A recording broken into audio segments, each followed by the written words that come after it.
السلام علیکم ورحمۃ اللہ وبرکاتہ۔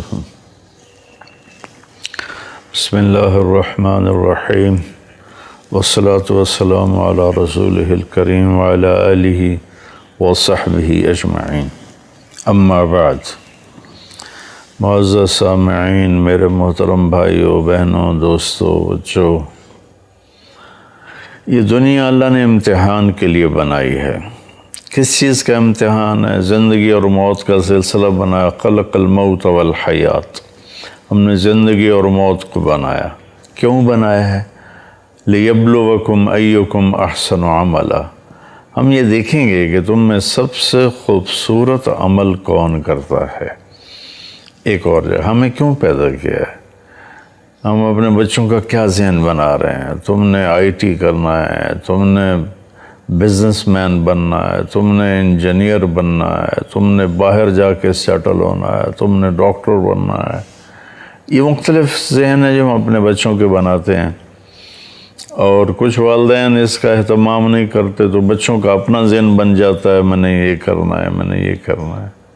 لیکن والدین کے ذمے بھی ہے اور بچے کے ذمے بھی ہے کہ یہ جانیں کہ مجھے پیدا کیوں کیا ہے، کس نے پیدا کیا ہے۔ اس کا جواب کسی کے پاس نہیں سوائے قرآن کے، واللہ خلقکم، تمہیں اللہ نے پیدا کیا۔ اچھا تو کیا چاہتا ہے؟ میں نے تو کوئی درخواست نہیں دی، وہ یہ چاہتا ہے وما خلقت الجن والانس الا لیعبدون، میں نے جنات اور انسان کو اس لیے پیدا کیا کہ میری عبادت کریں۔ عبادت سے مراد یہاں نمازیں، روزے، حج، زکوٰۃ نہیں ہے۔ عبادت بندگی کو کہتے ہیں کہ میرے سامنے جھک جائیں، میری مان کے چلیں۔ زندگی کے ہر شعبے میں، نماز تو 5 وقت ہے تو باقی وقت کیا کریں؟ روزے ختم ہونے کو آ رہے ہیں، باقی سال کیا کریں گے؟ زکوٰۃ جیب سے نکال کے یوں دے دی، ختم۔ حج 5 دن کا کام ہے، زندگی میں ایک دفعہ کر لیا، ختم۔ تو اب جو باقی 24 گھنٹے ہیں یا باقی زندگی ہے، اس میں مجھے کیا کرنا ہے؟ تو اللہ تعالیٰ نے پورے قرآن میں اس کو واضح کیا ہے۔ ایک جگہ کہہ رہا ہے کہ وما خلقت الجن والانس الا لیعبدون، تم اس لیے پیدا کیا ہے کہ تم میری مان کے چلو۔ ایک طرف جھوٹ ہے، ایک طرف سچ ہے۔ اب عبادت کا جو سچ بولے گا عبادت، جو جھوٹ بولے گا یہ کفر ہو گیا۔ ایک طرف امانت ہے، دیانتداری ہے، ایک طرف دھوکہ ہے، فراڈ ہے، 2 نمبری ہے۔ جو امانت دیانتداری پہ چلے گا وہ بندگی عبادت ہے، جو 2 نمبری کرے گا اور لوگوں کو دھوکہ دے گا اور تجارت میں ہیرا پھیری کرے گا تو یہ کفر ہے۔ اللہ کی ماننا، اللہ کی جو والدین کی خدمت کرے گا، محبت کرے گا، ان کی فرما برداری کرے گا تو یہ عبادت ہے۔ ان کو تنگ کرے گا، ان کی آنسو نکلوائے گا، ان کی بددعائیں لے گا تو یہ کفر ہے۔ بیوی کے ساتھ اچھا سلوک کرے گا تو یہ بندگی ہے، بیوی کے ساتھ بدتمیزی کرے گا تو یہ کفر ہے۔ اور بیوی خامند کی خدمت کرے گی اور اس کی فرما برداری کرے گی تو یہ عبادت ہے، اور اگر وہ خامند کے ساتھ بدتمیز ہے تو یہ ناشکری ہے اور یہ کفر ہے۔ تو کفر سے مراد وہ بڑا نہیں، یعنی نافرمانی ہے۔ نافرمانی کو بھی کفر کہتے ہیں۔ اللہ کو نہ ماننا یہ بھی کفر ہے، اور اللہ کی نہ ماننا، یہ اللہ کو مان کر پھر اس کی نہ ماننا، یہ اس سے چھوٹے درجے کا کفر ہے۔ تو یہ اللہ نے ایک سسٹم بنایا کہ میں دیکھ رہا ہوں، تمہارا امتحان لے رہا ہوں۔ یہ دنیا کو اتنا خوبصورت کیوں بنایا؟ انا زینا السماء الدنیا، انا جعلنا ما علی الارض زینۃ لہا لنبلوہم ایہم احسن عملا، کہ میں نے زمین کو، تمہاری دنیا کو بڑا خوبصورت بنایا یہ دیکھنے کے لیے کہ تم میں اپنے عمل کو بھی خوبصورت کون بناتا ہے۔ یہ میرے عزیزو ہم ٹیسٹ میں چل رہے ہیں، اور ہمارا پیپر زیادہ کا نہیں خوبصورت کا ہے کہ اللہ تعالیٰ نے یہ نہیں کہا لیبلوکم ایکم اکثر عملا، میں یہ دیکھوں گا تم میں زیادہ عمل کون کرتا ہے۔ اللہ نے فرمایا میں یہ دیکھوں گا لیبلوکم ایکم احسن عملا، کہ تم میں خوبصورت عمل کس کا ہے۔ میں اس پر ایک مثال دیتا ہوں، واقعہ سناتا ہوں، اس سے یہ احسن، خوبصورت، اکثر، زیادہ، اس کا فرق آ جائے گا کہ اللہ کی بارگاہ میں عمل کا وزن اگر زیادہ ہے تو وہ اصل ہے۔ تبوک کا موقع آیا اور صحابہ پہ بڑی تنگی تھی، تو نبی پاک صلی اللہ علیہ وسلم نے اپیل کی کہ لشکر کی تیاری کے لیے لوگ چندہ دو۔ تو عمر رضی اللہ تعالیٰ عنہ ہمیشہ اس کوشش میں رہتے تھے کہ میں ابو بکر سے آگے نکل جاؤں، لیکن بے بس ہوتے تھے۔ ابو بکر رضی اللہ تعالیٰ عنہ کی پرواز کے آگے وہ بے بس ہوتے تھے۔ تو جب تبوک کا موقع آیا تو ان دنوں ابو بکر رضی اللہ تعالیٰ عنہ پر تنگی تھی، حالات کی تنگی تھی اور پیسے کی تنگی تھی، اور عمر رضی اللہ تعالیٰ عنہ اس وقت مالدار تھے اور مال کافی تھا، تو بڑے خوش ہوئے کہ اگر میں کبھی ابو بکر سے جیت سکتا ہوں تو وہ آج کا دن ہے، کہ اس کے پاس وسائل کوئی نہیں، اسباب کوئی نہیں، پیسہ کوئی نہیں، میرے پاس پیسہ بھی ہے، وسائل بھی ہیں، اسباب بھی ہیں، آج میں ابو بکر سے آگے نکل جاؤں گا۔ تو انہوں نے مال کو 2 حصوں میں تقسیم کیا، آدھا گھر رکھا اور آدھا جمع کر کے جو کچھ بھی تھا لا کر اللہ کے نبی کے سامنے رکھا۔ ابو بکر رضی اللہ تعالیٰ عنہ نے گھر میں جتنا کچھ تھا وہ سارا جمع کر کے، حتیٰ کہ دیوار کے ساتھ سوئی لٹکی ہوئی تھی اس کو بھی ٹٹول رہے تھے، تو بیگم نے پوچھا کیا دیکھ رہے ہو دیوار پر؟ کہا یہاں سوئی لٹکائی تھی وہ دیکھ رہا ہوں، یہ تفسیر عزیزی میں ہے۔ تو وہ سوئی بھی اتاری اور پوٹلی میں ڈالی، وہ پوٹلی اتنی بنی، فرض کرو عمر رضی اللہ تعالیٰ کا سامان اتنا، میں ایک مثال دے رہا ہوں، اور ابو بکر رضی اللہ عنہ کا سامان اتنا۔ اب دیکھنے میں عمر جیت چکے ہیں، ابو بکر ہار چکے ہیں، لیکن اللہ رسول تو جانتے ہیں کہ کون کس سطح پر ہے اور کس کی کیا قربانی ہے۔ خوبصورت کا امتحان ہے کہ تم میں زیادہ خوبصورت عمل کون کرتا ہے۔ تو اب یہاں سوال ہونا تھا کہ ابو بکر کتنا لائے ہو؟ فرض کرو وہ کہتے جی میں 1000 درہم لایا ہوں، اور پھر پوچھتے عمر سے عمر تم کتنا لائے ہو؟ تو وہ کہتے جی میں 10,000 درہم لایا ہوں۔ تو عمر کی جیت تھی، ابو بکر کی ہار تھی۔ اور اس موقع کا سوال بھی یہی بنتا ہے، ہمیں لوگ چندہ دیتے ہیں کبھی فزیکلی آ کر کہ جی یہ پیسے ہیں مدرسے کے لیے، تو ہم یہ پوچھتے ہیں کہ کتنے ہیں۔ یہ کبھی نہیں پوچھا آج تک کہ جی باقی گھر میں کتنے ہیں آپ کے اور بینک میں کتنے ہیں۔ یہ پوچھیں تو اگلے ہم پر شک کرنے لگ جائیں گے کہ لگتا ہے مولوی صاحب کی نیت میں کوئی فطور آیا ہوا ہے، کوئی بدنیتی آ گئی ہے، ہم سے ہمارا بینک بیلنس پوچھ رہا ہے۔ تو میرے نبی نے سوال تو یہ کرنا تھا عمر کتنا لائے ہو، ابو بکر کتنا لائے ہو۔ اس سوال پر خوبصورتی پیچھے رہ جاتی اور زیادتی آگے بڑھ جاتی۔ تو میں قربان جاؤں، آپ نے سوال پلٹ دیا، ابو بکر سے پہلے نہیں پوچھا، پہلے عمر سے پوچھا۔ عمر ما خلفتا، عمر پیچھے کیا چھوڑ کے آئے ہو؟ تو عمر رضی اللہ عنہ کو کھٹک گیا کہ میں ہار گیا، ان کے سوال سے ہی کھٹک گیا کہ بازی میرے ہاتھوں سے نکل گئی۔ لیکن پھر بھی وہ تھوڑا تھے کہ میرے پاس بہت زیادہ میں لایا ہوں، کہنے لگے یا رسول اللہ آدھا میں نے گھر چھوڑا ہے اور آدھا میں لے کر آپ کے پاس آ گیا ہوں۔ تو یہ زیادہ تھا۔ اب آپ نے ابو بکر سے پوچھا ما ترکت لأہلک، ابو بکر تم بچوں کے لیے کیا چھوڑ کے آئے ہو؟ تو انہوں نے عرض کی یا رسول اللہ ترکت لہم اللہ ورسولہ۔ واہ واہ واہ ابو بکر واہ، کیا تیری شان۔ آپ نے فرمایا کہ آپ نے عرض کیا یا رسول اللہ، میں اپنے گھر والوں کے لیے اللہ اس کا رسول چھوڑ کے آیا ہوں، باقی سب کچھ لے کے آ گیا ہوں۔ تو عمر رضی اللہ عنہ بول پڑے ابو بکر میں تو اس سے آگے کبھی نہیں نکل سکتا۔ یہ ہے احسن عملا اکثر عملا۔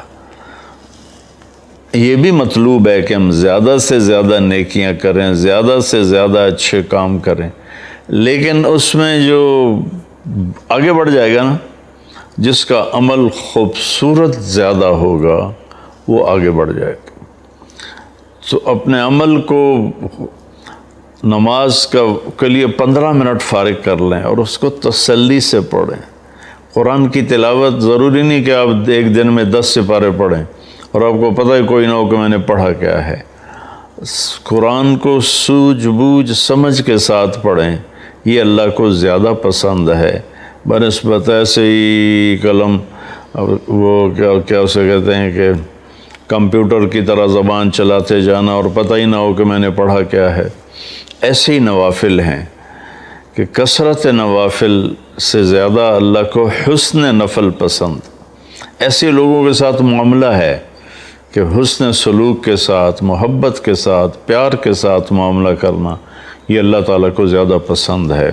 اللہ کی بارگاہ میں جس چیز کا وزن پڑے گا وہ پڑے گا اس کے خوبصورت عمل کا۔ اور سب سے جو خوبصورت عمل جو اس کے ترازو کو جھکا دے گا، ایسے کر دے گا، ایک روایت مجھے بھی یاد آ گئی، ایک شخص کا نامہ اعمال لایا جائے گا، ایک شخص کا ترازو کے سامنے کھڑا کیا جائے گا اور اس کی نیکیوں کو گناہوں کو تولا جائے گا، تو اس کا ترازو ایسے ایسے کر رہا ہوگا، ایسے ایسے سٹیبل نہیں ہو رہا۔ جب وہ ایسے ہوتا ہے تو اس کا دل کچھ ہمت میں آتا ہے، اور جب وہ یوں ہوتا ہے تو اس کا کلیجہ اچھل کے منہ کو آتا ہے۔ تو کوئی ابھی اس میں کسی طرف کا جھکاؤ واضح نہیں ہو رہا، اس سے ایسے کبھی اس کی جان نکلتی ہے، کبھی وہ اس کو سانس بحال ہوتا ہے، اتنے میں ایک بادل آئے گا اور اس کے رائٹ سائڈ کے ترازو کے پلڑے میں ایسے آ کے اتر جائے گا، تو یوں ہو جائے گا اور سٹیبل ہو جائے گا، تو کہا جائے گا فاز فوزا عظیما، کامیاب ہو گیا۔ تو اس وقت اس کا پسینہ خشک ہوگا، اس کی جان میں جان آئے گی۔ وہ فرشتے سے پوچھے گا بھائی یہ کیا تھا بادل سا؟ تو وہ کہیں گے یہ تیرے اچھے اخلاق تھے جنہوں نے آج تمہیں جہنم سے بچا لیا۔ اور اس کے ساتھ ایک حدیث مجھے یاد آئی، ان اثقل شیء یوضع فی میزان المومن حسن الاخلاق، سب سے وزنی عمل جو ترازو میں رکھا جائے گا فرائض کے بعد، سب سے وزنی عمل کسی بھی مرد کا، کسی بھی عورت کا، کسی بھی پڑھے لکھے ان پڑھ کا، مالدار فقیر کا، جو سب سے وزنی عمل ہوگا رائٹ سائڈ کے ترازو میں، وہ اس کے اچھے اخلاقوں کے۔ کہ اچھے اخلاق والے دنیا میں ملتے نہیں۔ بہت نمازی بہت ہیں، روزے دار بھی بہت ہیں، زکوٰۃ دینے والے بھی بہت ہیں، حج کرنے والے بھی بہت ہیں، لیکن اخلاق والوں سے دنیا خالی ہے۔ میرے عزیزو، اپنے اخلاق اچھے بنا رہے۔ اور ایک اور حدیث یاد آ گئی، آپ سے صحابہ نے پوچھا یا رسول اللہ ما خیر ما اعطی الانسان، یا رسول اللہ، اللہ اپنے بندے کو بے شمار نعمتیں دیتا ہے، سب سے بڑی نعمت کیا ہے جو اللہ اپنے بندے کو دیتا ہے؟ ایمان کے بعد سب سے بڑی نعمت کیا ہے جو اللہ اپنے بندے کو دیتا ہے؟ سبحان اللہ۔ اب اس میں کتنے اعمال تھے، تہجد پڑھتا ہو، اتنے نفل پڑھتا ہو، اتنے روزے رکھتا ہو، اس کو آپ نے عبادت سے نہیں جوڑا۔ آپ نے فرمایا خیر ما اعطی الانسان حسن الخلق، کسی بھی انسان کو سب سے اعلیٰ درجے کی چیز جو اللہ دیتا ہے، کسی بھی انسان کو، مرد کو، عورت کو، سب سے اعلیٰ درجے کی چیز جو اللہ کسی کو دیتا ہے وہ اس کے اچھے اخلاق. سب سے وزنی ترازو میں اچھے اخلاق. سب سے اعلیٰ چیز جو اللہ بندے کو دیتا ہے اچھے اخلاق. اور اچھے اخلاق دو چیزوں میں آ جائیں گے، باقی اس میں سمٹ جائیں گے.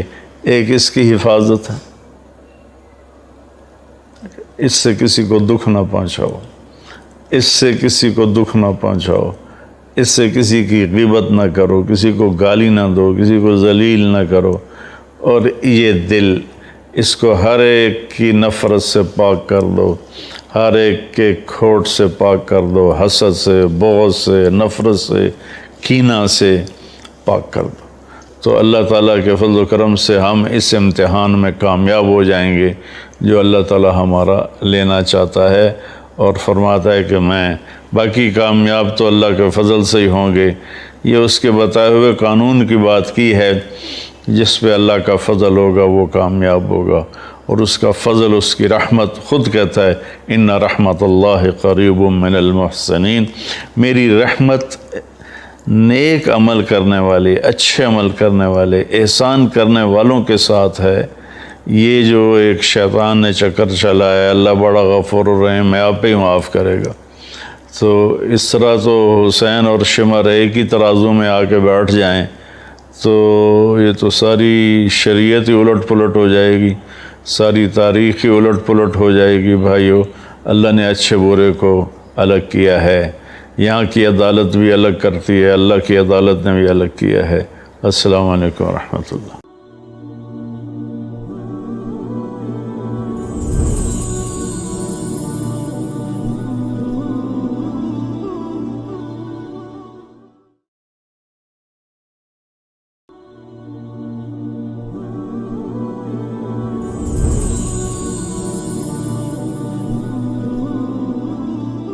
السلام علیکم ورحمۃ اللہ وبرکاتہ. بسم اللہ الرحمن الرحیم، والصلاة والسلام علی رسولہ الکریم وعلی آلہ وصحبہ اجمعین. اما بعد، معزز سامعین، میرے محترم بھائیوں، بہنوں، دوستوں، بچوں، یہ دنیا اللہ نے امتحان کے لیے بنائی ہے. کس چیز کا امتحان ہے؟ زندگی اور موت کا سلسلہ بنایا. خلق الموت والحیات، ہم نے زندگی اور موت کو بنایا. کیوں بنایا ہے؟ لیبلوکم ایکم احسن عملا. ہم یہ دیکھیں گے کہ تم میں سب سے خوبصورت عمل کون کرتا ہے. ایک اور جگہ ہمیں کیوں پیدا کیا ہے؟ ہم اپنے بچوں کا کیا ذہن بنا رہے ہیں؟ تم نے آئی ٹی کرنا ہے، تم نے بزنس مین بننا ہے، تم نے انجینئر بننا ہے، تم نے باہر جا کے سیٹل ہونا ہے، تم نے ڈاکٹر بننا ہے. یہ مختلف ذہن ہے جو ہم اپنے بچوں کے بناتے ہیں، اور کچھ والدین اس کا اہتمام نہیں کرتے تو بچوں کا اپنا ذہن بن جاتا ہے میں نے یہ کرنا ہے، میں نے یہ کرنا ہے. لیکن والدین کے ذمے بھی ہے اور بچے کے ذمے بھی ہے کہ یہ جانیں کہ مجھے پیدا کیوں کیا ہے، کس نے پیدا کیا ہے. اس کا جواب کسی کے پاس نہیں سوائے قرآن کے. واللہ خلقکم، تمہیں اللہ نے پیدا کیا. اچھا، تو کیا چاہتا ہے؟ میں نے تو کوئی درخواست نہیں دی. وہ یہ چاہتا ہے وما خلقت الجن والانس الا لیعبدون. میں نے جنات اور انسان کو اس لیے پیدا کیا کہ میری عبادت کریں. عبادت سے مراد یہاں نمازیں، روزے، حج، زکوٰۃ نہیں ہے. عبادت بندگی کو کہتے ہیں کہ میرے سامنے جھک جائیں، میری مان کے چلیں. زندگی کے ہر شعبے میں، نماز تو 5 وقت ہے تو باقی وقت کیا کریں؟ روزے ختم ہونے کو آ رہے ہیں، باقی سال کیا کریں گے؟ زکوٰۃ جیب سے نکال کے یوں دے دی، ختم.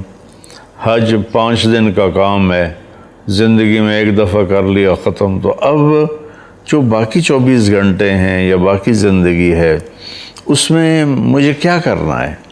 تو اللہ تعالیٰ نے پورے قرآن میں اس کو واضح کیا ہے. ایک جگہ کہہ رہا ہے کہ وما خلقت الجن والانس الا لیعبدون، تم اس لیے پیدا کیا ہے کہ تم میری مان کے چلو۔ ایک طرف جھوٹ ہے، ایک طرف سچ ہے۔ اب عبادت کا جو سچ بولے گا عبادت، جو جھوٹ بولے گا یہ کفر ہو گیا۔ ایک طرف امانت ہے، دیانتداری ہے، ایک طرف دھوکہ ہے، فراڈ ہے، دو نمبری ہے۔ جو امانت دیانتداری پہ چلے گا وہ بندگی عبادت ہے، جو دو نمبری کرے گا اور لوگوں کو دھوکہ دے گا اور تجارت میں ہیرا پھیری کرے گا تو یہ کفر ہے۔ اللہ کی ماننا، اللہ کی جو والدین کی خدمت کرے گا، محبت کرے گا، ان کی فرما برداری کرے گا تو یہ عبادت ہے۔ ان کو تنگ کرے گا، ان کی آنسو نکلوائے گا، ان کی بددعائیں لے گا تو یہ کفر ہے۔ بیوی کے ساتھ اچھا سلوک کرے گا تو یہ بندگی ہے، بیوی کے ساتھ بدتمیزی کرے گا تو یہ کفر ہے۔ اور بیوی خامند کی خدمت کرے گی اور اس کی فرما برداری کرے گی تو یہ عبادت ہے، اور اگر وہ خامند کے ساتھ بدتمیز ہے تو یہ ناشکری ہے اور یہ کفر ہے۔ تو کفر سے مراد وہ بڑا نہیں، یعنی نافرمانی ہے۔ نافرمانی کو بھی کفر کہتے ہیں۔ اللہ کو نہ ماننا یہ بھی کفر ہے، اور اللہ کی نہ ماننا، یہ اللہ کو مان کر پھر اس کی نہ ماننا، یہ اس سے چھوٹے درجے کا کفر ہے۔ تو یہ اللہ نے ایک سسٹم بنایا کہ میں دیکھ رہا ہوں، تمہارا امتحان لے رہا ہوں۔ یہ دنیا کو اتنا خوبصورت کیوں بنایا؟ انا زینا السماء الدنیا انا جعلنا ما علی الارض زینۃ لہا لنبلوہم ایہم احسن عملا، کہ میں نے زمین کو، تمہاری دنیا کو بڑا خوبصورت بنایا یہ دیکھنے کے لیے کہ تم میں اپنے عمل کو بھی خوبصورت کون بناتا ہے۔ یہ میرے عزیزو ہم ٹیسٹ میں چل رہے ہیں، اور ہمارا پیپر زیادہ کا نہیں خوبصورت کا ہے، کہ اللہ تعالیٰ نے یہ نہیں کہا لیبلوکم ایکم اکثر عملا، میں یہ دیکھوں گا تم میں زیادہ عمل کون کرتا ہے۔ اللہ نے فرمایا میں یہ دیکھوں گا لیبلوکم ایکم احسن عملا، کہ تم میں خوبصورت عمل کس کا ہے۔ میں اس پر ایک مثال دیتا ہوں، واقعہ سناتا ہوں، اس سے یہ احسن، خوبصورت، اکثر، زیادہ، اس کا فرق آ جائے گا کہ اللہ کی بارگاہ میں عمل کا وزن اگر زیادہ ہے تو وہ اصل ہے۔ تبوک کا موقع آیا اور صحابہ پہ بڑی تنگی تھی، تو نبی پاک صلی اللہ علیہ وسلم نے اپیل کی کہ لشکر کی تیاری کے لیے لوگ چندہ دو۔ تو عمر رضی اللہ تعالیٰ عنہ ہمیشہ اس کوشش میں رہتے تھے کہ میں ابو بکر سے آگے نکل جاؤں، لیکن بے بس ہوتے تھے۔ ابو بکر رضی اللہ تعالیٰ عنہ کی پرواز کے آگے وہ بے بس ہوتے تھے۔ تو جب تبوک کا موقع آیا تو ان دنوں ابو بکر رضی اللہ تعالیٰ عنہ پر تنگی تھی، حالات کی تنگی تھی اور پیسے کی تنگی تھی، اور عمر رضی اللہ تعالیٰ عنہ اس وقت مالدار تھے اور مال کافی تھا، تو بڑے خوش ہوئے کہ اگر میں کبھی ابو بکر سے جیت سکتا ہوں تو وہ آج کا دن ہے، کہ اس کے پاس وسائل کوئی نہیں، اسباب کوئی نہیں، پیسہ کوئی نہیں، میرے پاس پیسہ بھی ہے، وسائل بھی ہیں، اسباب بھی ہیں، آج میں ابو بکر سے آگے نکل جاؤں گا۔ تو انہوں نے اپنے مال کو 2 حصوں میں تقسیم کیا، آدھا گھر رکھا اور آدھا جمع کر کے جو کچھ بھی تھا لا کر اللہ کے نبی کے سامنے رکھا۔ ابو بکر رضی اللہ تعالیٰ عنہ نے گھر میں جتنا کچھ تھا وہ سارا جمع کر کے، حتیٰ کہ دیوار کے ساتھ سوئی لٹکی ہوئی تھی اس کو بھی ٹٹول رہے تھے، تو بیگم نے پوچھا کیا دیکھ رہے ہو دیوار پر؟ کہا یہاں سوئی لٹکائی تھی وہ دیکھ رہا ہوں، یہ تفسیر عزیزی میں ہے۔ تو وہ سوئی بھی اتاری اور پوٹلی میں ڈالی، وہ پوٹلی اتنی بنی، فرض کرو عمر رضی اللہ عنہ کا سامان اتنا، میں ایک مثال دے رہا ہوں، اور ابو بکر رضی اللہ عنہ کا سامان اتنا۔ اب دیکھنے میں عمر جیت چکے ہیں، ابو بکر ہار چکے ہیں، لیکن اللہ رسول تو جانتے ہیں کہ کون کس سطح پر ہے اور کس کی کیا قربانی ہے۔ خوبصورت کا امتحان ہے کہ تم میں زیادہ خوبصورت عمل کون کرتا ہے۔ تو اب یہاں سوال ہونا تھا کہ ابوبکر کتنا لائے ہو؟ فرض کرو وہ کہتے جی میں 1000 درہم لایا ہوں، اور پھر پوچھتے عمر سے عمر تم کتنا لائے ہو؟ تو وہ کہتے جی میں 10,000 درہم لایا ہوں۔ تو عمر کی جیت تھی، ابوبکر کی ہار تھی۔ اور اس موقع کا سوال بھی یہی بنتا ہے، ہمیں لوگ چندہ دیتے ہیں کبھی فزیکلی آ کر کہ جی یہ پیسے ہیں مدرسے کے لیے، تو ہم یہ پوچھتے ہیں کہ کتنے ہیں۔ یہ کبھی نہیں پوچھا آج تک کہ جی باقی گھر میں کتنے ہیں آپ کے اور بینک میں کتنے ہیں، یا پوچھیں تو اگلے ہم پر شک کرنے لگ جائیں گے کہ لگتا ہے مولوی صاحب کی نیت میں کوئی فتور آیا ہوا ہے، کوئی بدنیتی آ گئی ہے، ہم سے ہمارا بینک بیلنس پوچھ رہا ہے۔ تو میرے نبی نے سوال تو یہ کرنا تھا عمر کتنا لائے ہو، ابوبکر کتنا لائے ہو۔ اس سوال پر خوبصورتی پیچھے رہ جاتی اور زیادتی آگے بڑھ جاتی۔ تو میں قربان جاؤں، آپ نے سوال پلٹ دیا، ابوبکر سے پہلے نہیں پوچھا، پہلے عمر سے پوچھا۔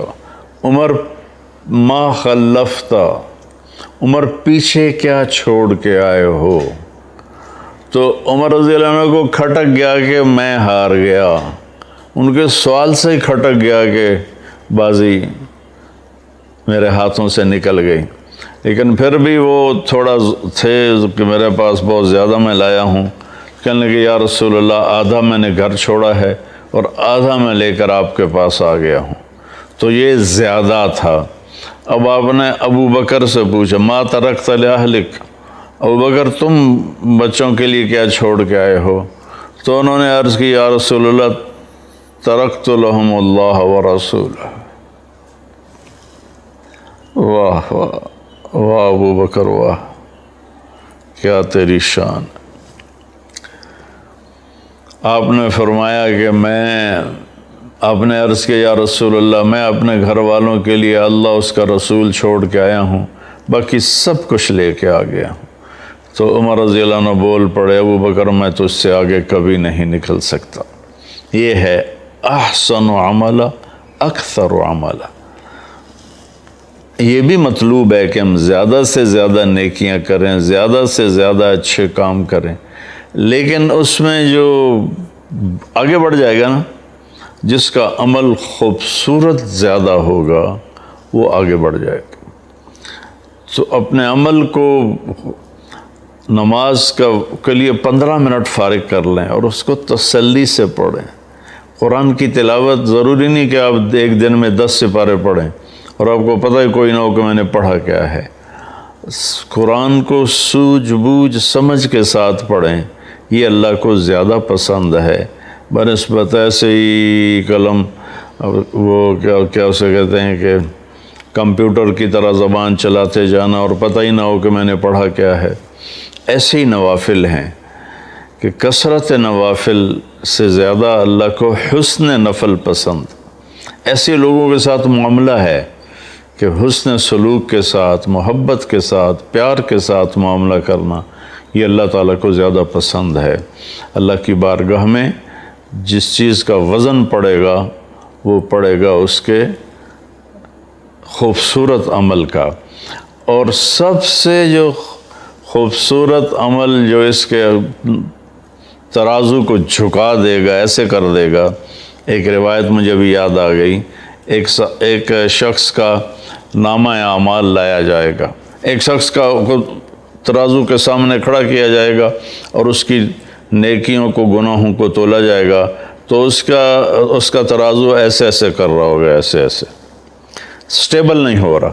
جب وہ ایسے ہوتا ہے تو اس کا دل کچھ ہمت میں آتا ہے، اور جب وہ یوں ہوتا ہے تو اس کا کلیجہ اچھل کے منہ کو آتا ہے۔ تو کوئی ابھی اس میں کسی طرف کا جھکاؤ واضح نہیں ہو رہا، اس سے ایسے کبھی اس کی جان نکلتی ہے، کبھی وہ اس کو سانس بحال ہوتا ہے۔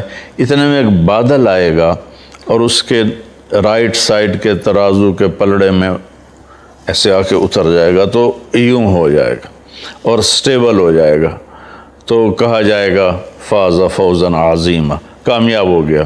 تو اس وقت اس کا پسینہ خشک ہوگا، اس کی جان میں جان آئے گی۔ وہ فرشتے سے پوچھے گا بھائی یہ کیا تھا بادل سا؟ تو وہ کہیں گے یہ تیرے اچھے اخلاق تھے جنہوں نے آج تمہیں جہنم سے بچا لیا۔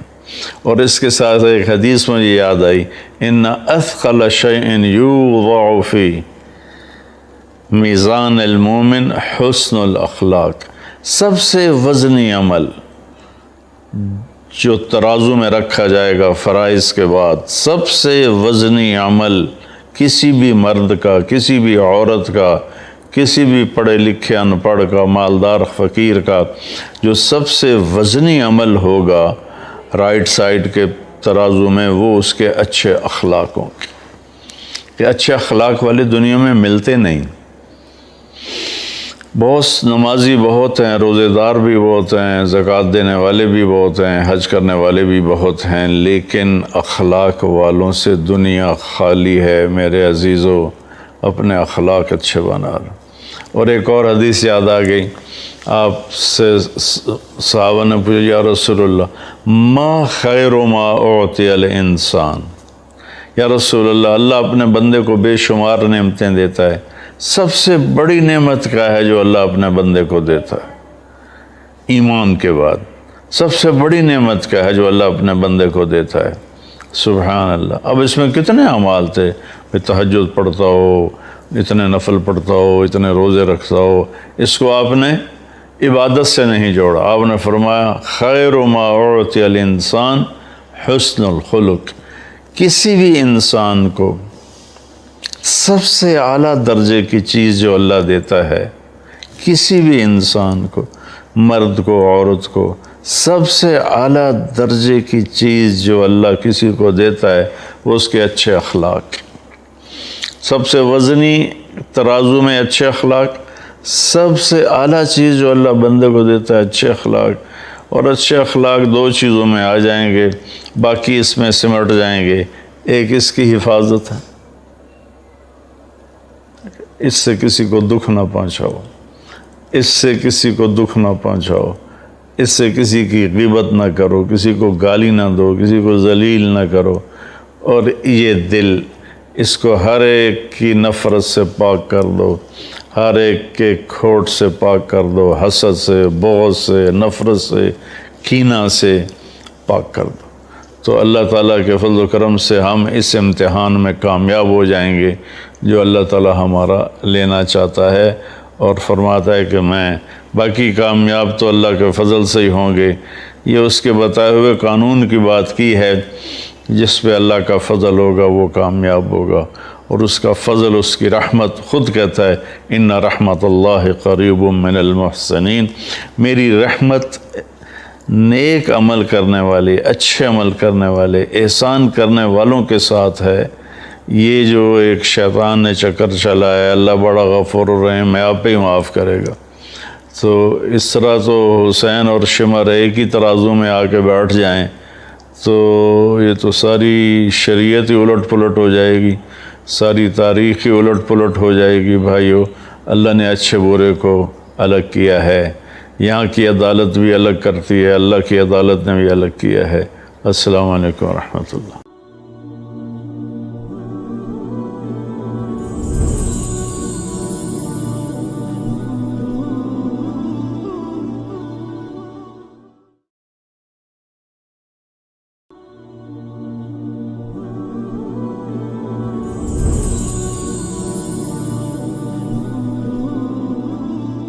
السلام علیکم ورحمۃ اللہ وبرکاتہ۔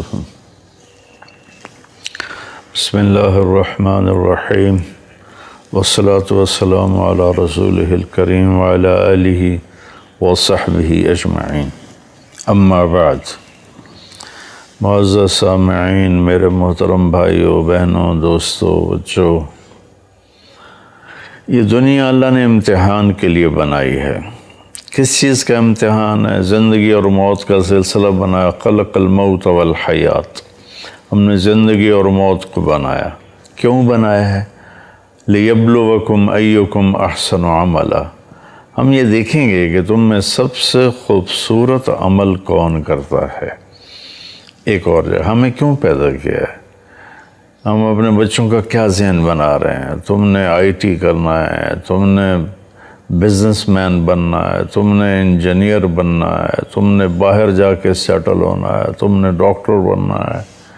یہ مختلف ذہن ہے جو ہم اپنے بچوں کے بناتے ہیں، اور کچھ والدین اس کا اہتمام نہیں کرتے تو بچوں کا اپنا ذہن بن جاتا ہے، میں نے یہ کرنا ہے، میں نے یہ کرنا ہے۔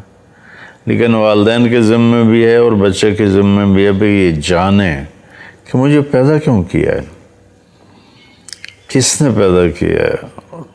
اس کا جواب کسی کے پاس نہیں سوائے قرآن کے، واللہ خلقکم، تمہیں اللہ نے پیدا کیا۔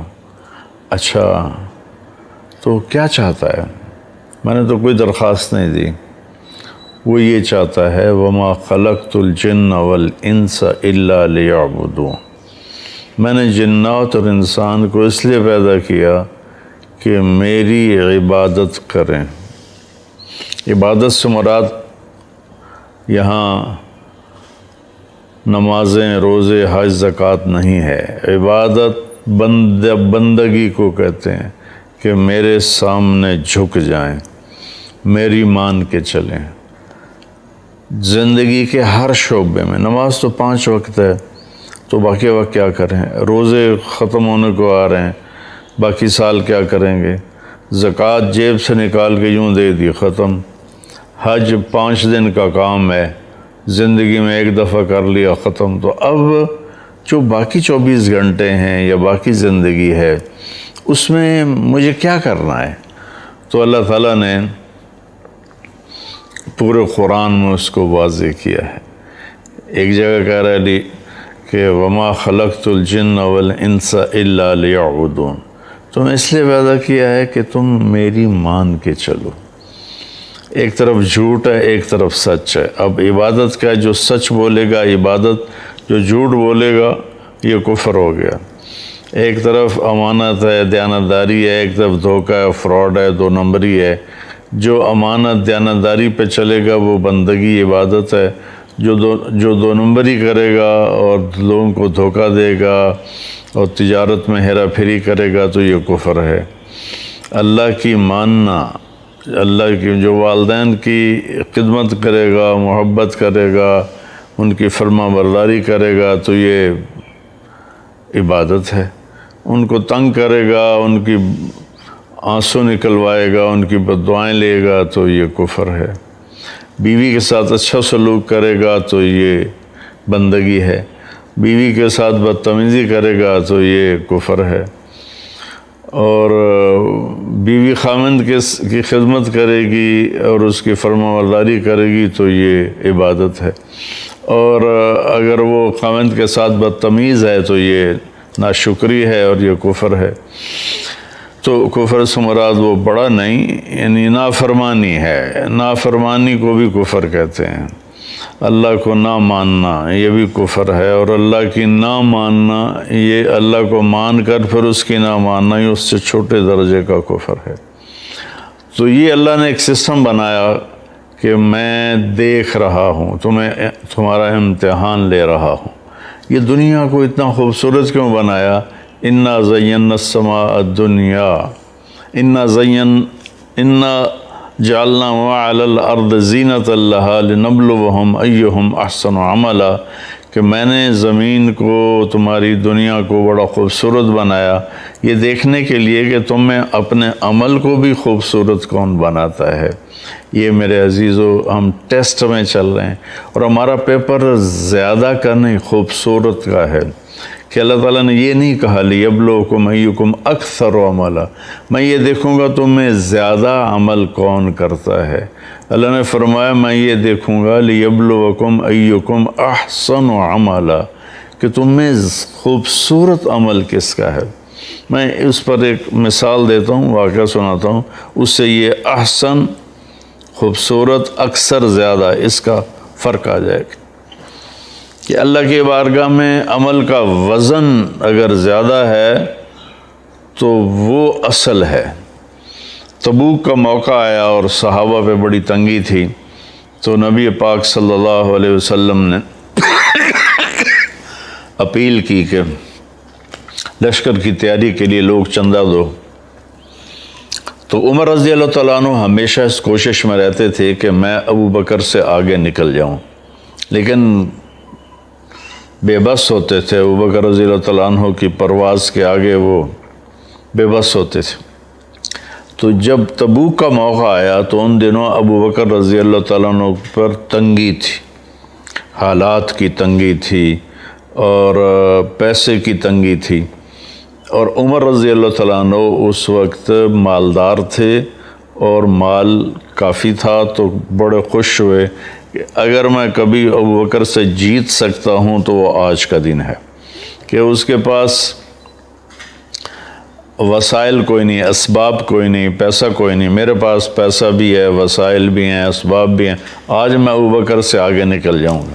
تو انہوں نے مال کو 2 حصوں میں تقسیم کیا، آدھا گھر رکھا اور آدھا جمع کر کے جو کچھ بھی تھا لا کر اللہ کے نبی کے سامنے رکھا۔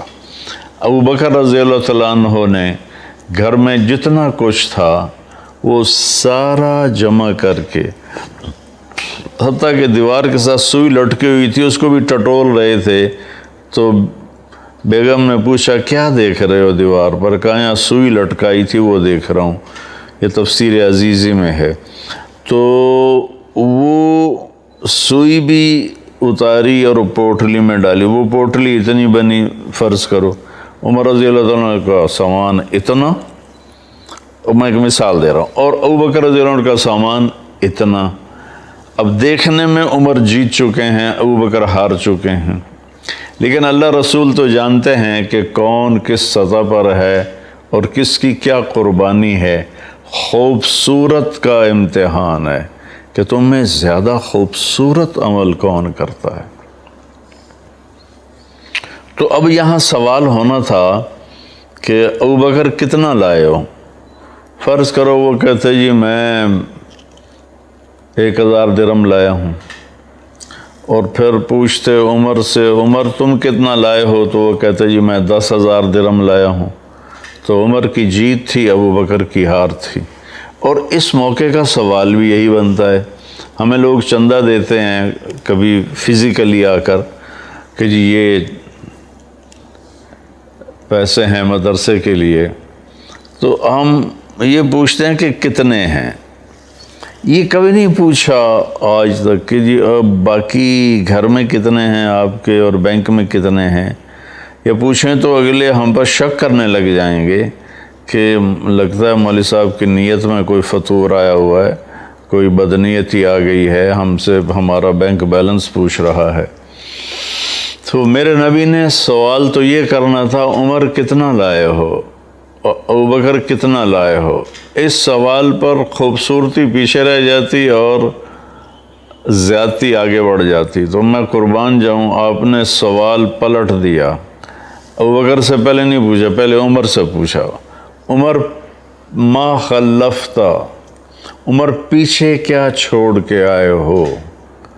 تو عمر رضی اللہ عنہ کو کھٹک گیا کہ میں ہار گیا، ان کے سوال سے ہی کھٹک گیا کہ بازی میرے ہاتھوں سے نکل گئی۔ لیکن پھر بھی وہ تھوڑا تھے کہ میرے پاس بہت زیادہ میں لایا ہوں، کہنے لگے یا رسول اللہ آدھا میں نے گھر چھوڑا ہے اور آدھا میں لے کر آپ کے پاس آ گیا ہوں۔ تو یہ زیادہ تھا۔